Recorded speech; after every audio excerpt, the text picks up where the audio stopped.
This is Channel 25 WVTT Olean. Now, from the Twin Tiers' biggest broadcast news operation, this is the 6 o'clock report with Jeff Andrelonis and Alexa Olson.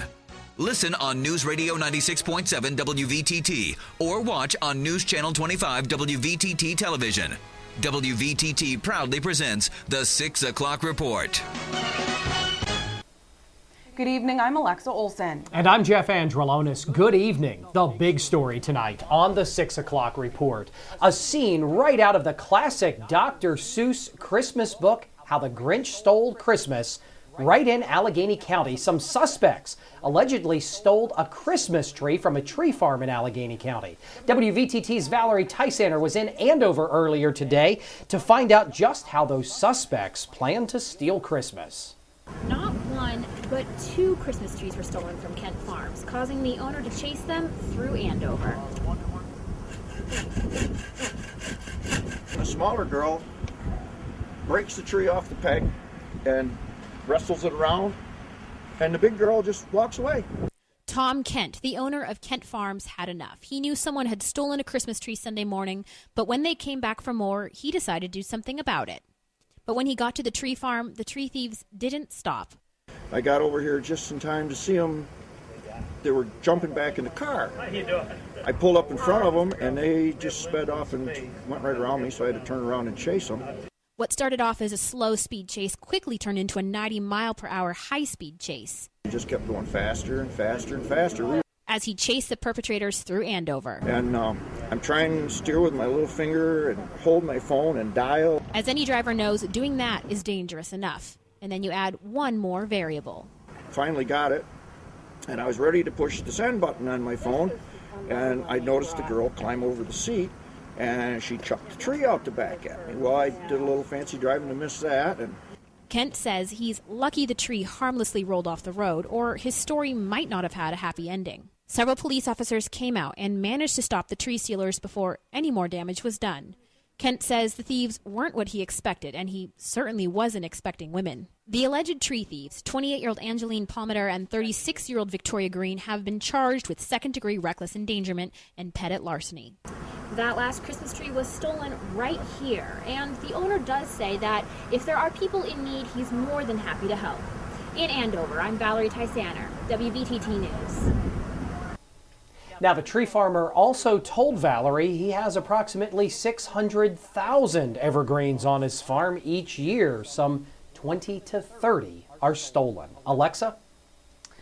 Well, Jeff, the annual Silver Bells Festival will kick off its 10th annual event in Salamanca, but it stands for much more than getting your full fill of holiday cheer. The festival is put on to recognize the man who wrote the lyrics of the song Silver Bells. The man is Ray Evans, who is a native of Salamanca. He and Jay Livingston wrote Silver Bells back in 1950. It was Bing Crosby who made the version of Silver Bells popular. The 10th annual Silver Bells Festival is a month-long series of events featuring music, theater, craft shows, parties, and other events. Evans and Livingston won the Academy Awards for Best Original Song 3 times, including writing Mona Lisa and Que Sera Sera. Evans died in 2007. More talk about the holidays tonight. Of course, the holiday season is in full force, but unfortunately, snow country and ski country isn't yet following suit. Snow lovers have to wait a bit longer before they hit the slopes out at Holiday Valley. With such unseasonably mild temperatures in November and now into December, the snow cover that Holiday Valley did see a few weeks back has now disappeared. It's quickly melting away. It's going to take some cooler days and cold nights to allow snowmaking to happen to build that base back up again, according to a Holiday Valley spokesperson who talked to WVTT. When we talked with Holiday Valley a few weeks ago, they were hoping to open on December 1st, but with temperatures reaching into the 50s this past weekend, that snow just wouldn't stick. Holiday Valley will resume their man-made snowmaking once the temperatures dip, and it looks like that's going to be happening in the very near future. WVTT's Severe Weather Action Team forecast is coming up. Well, Jeff, although ski resorts are not happy they're unable to open the slopes yet, Olean residents are enjoying the unexpected warm-up. WVTT sent a camera crew out to see what people are saying about the almost record-breaking temperatures. I like the snow, but I don't like being out in it. So, Plus, I don't have to go out in it. I'd prefer it to be like this. It's pretty nice. Feels like California a little bit, just a little bit cooler. There's no snow, so no bad driving conditions. Go out here without a jacket. It feels pretty nice. I really like the warm weather. I don't like having to get bundled up and going outside, but it's also lacking in the Christmas spirit, I think. From this part of the country, I think we need snow to be in the holiday mood, so it puts a damper on that. Raised in New York, every Christmas always have snow on the ground. It feels weird without it. The warmth earlier today was also perfect for some training, canine training, that is. WVTT's Josh Hatcher caught up with Olean police detectives who were doing some routine canine training in the city. Take a look. Sheriff's deputies from across the region were busy training canine units on West Washington Street today. Deputy Bob Renfrett says they typically train in the area on Tuesdays. Today we're training with narcotics dogs, bomb dogs. We did some tracking and building searches. Olean's been phenomenal helping us throughout the years in Bonaventure, JCC. It's been really good to use places like this building here. We have dogs here from North Tonawanda, Erie County. There's a bloodhound here from Niagara County doing tracking. Goes in the city with a Niagara Regional Police Sergeant, retired. I have 2 dogs myself, in Cattaraugus County, certified bomb dog, certified drug dog. The dogs are very, very an awesome asset to any agency or any local municipality. Josh Hatcher, News Channel 25, WVTT. And more information has been released in the Coudersport church shooting that occurred on Sunday morning, taking the life of school teacher 53-year-old Darlene Sittler. She died during the morning worship after her ex-husband, Greg Eldred, allegedly entered the sanctuary and fired multiple shots at her while she sat at the organ. 52-year-old Eldred had been overpowering and restrained by members of the congregation. According to the affidavit, Reverend Yvonne Lloyd said a man wearing a hooded beige jacket entered the church, started shooting at Sittler, who fell into the organ pit. When Reverend Lloyd reached her, Sittler was still breathing but unable to move. Another pastor in the Twin Tiers shared his condolences. We mourn with our brothers and sisters of the Coudersport First Presbyterian Church, and we should stand with them side by side as the family of God. I spent Sunday in grief and prayer, along with, I'm sure, many, many in our small community. There's also going to be a candlelight vigil held for Darlene tomorrow. That's going to be happening at 7 p.m. Jeff. Alexa, it's that time of year when carolers are caroling, Christmas lights are blinking, and local government officials are talking taxes. It happened again yesterday in McKean County. In Smethport last night, Borough Council unanimously passed a resolution that will keep taxes in the borough flat. And in Foster Township, supervisors met yesterday. They reiterated their plan to hold the line level on taxes in Foster Township as well. No plans to increase township taxes in 2013. And Port Allegheny School Board has a new president. The school board met last night and unanimously voted Dave Mensch as board president, as well as Dee Buchanan as vice president. The school board also voted 8-1 to rebid the facilities improvement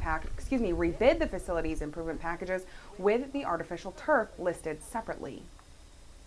National level politics continue to be frustrating, and Congressman Tom Reed says he is frustrated at the politics of this past weekend, specifically in relation to the fiscal cliff. The congressman says President Obama's budget was submitted as an act of political posturing. Again, that's according to Congressman Tom Reed. Reed says he's not as confident about the nation's financial outlook as he was just a few weeks ago. Take a listen. We've been watching over the weekend.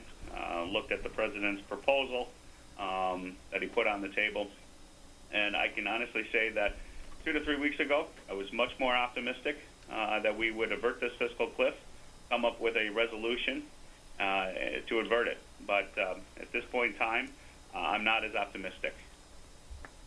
Now, the congressman also tells WVTT that he's now open to increasing revenue, but he doesn't want to see taxes just for the sake of a tax hike. And New York Governor Andrew Cuomo was in Buffalo today to discuss his $1 billion commitment to create thousands of jobs in Western New York. He announced that $50 million will go to the new equipment and building space at the Buffalo Niagara Medical Campus. And according to the Western New York Regional Economic Development Council, tourism, manufacturing, and medical research to historic preservation needs to be revamped, all of which were brought up by elected officials and top businessmen. Governor Cuomo also announced that a partnership with Albany Molecular Research Incorporated that is expected to bring approximately 250 jobs to Buffalo. A judge from our local area put a repeat drunk driver back in jail after he failed a breathalyzer test Monday. Kevin Tyler was in Cattaraugus County Court for sentencing for a felony DWI conviction. Told the judge he hadn't had a drink in 4 weeks. But authorities say when they gave Tyler a breathalyzer, he blew a 0.10% blood alcohol content. The judge ordered Tyler back to jail to sober up in time for sentencing next week. And a crash in Keating Township Sunday evening left 2 injured. State police say 30-year-old Alicia Millet of Smethport and a 6-year-old girl were both taken to Bradford Regional Medical Center, where she lost control of her vehicle, after she lost control of her vehicle and struck an embankment on Route 646. A man faces charges tonight after he allegedly led police on a high-speed chase from Buffalo to Batavia late Monday night. 42-year-old Ronald Worthington allegedly refused to pull over for police after he was clocked at over 100 miles an hour and led them on a chase that spanned over 40 miles. Now, officials say they used spike strips to deflate his tires. That caused Worthington to crash into a New York State trooper's car, where they finally caught him. Authorities believe Worthington didn't pull over because he didn't want to get a DWI. He's now facing multiple charges, including reckless endangerment and DWI. Coming up on the 6 o'clock report, our first look at weather. Also straight ahead, the global news update and the WVTT Wall Street wrap-up. Lots more news straight ahead. You stick around. This is News Channel 25 WVTT.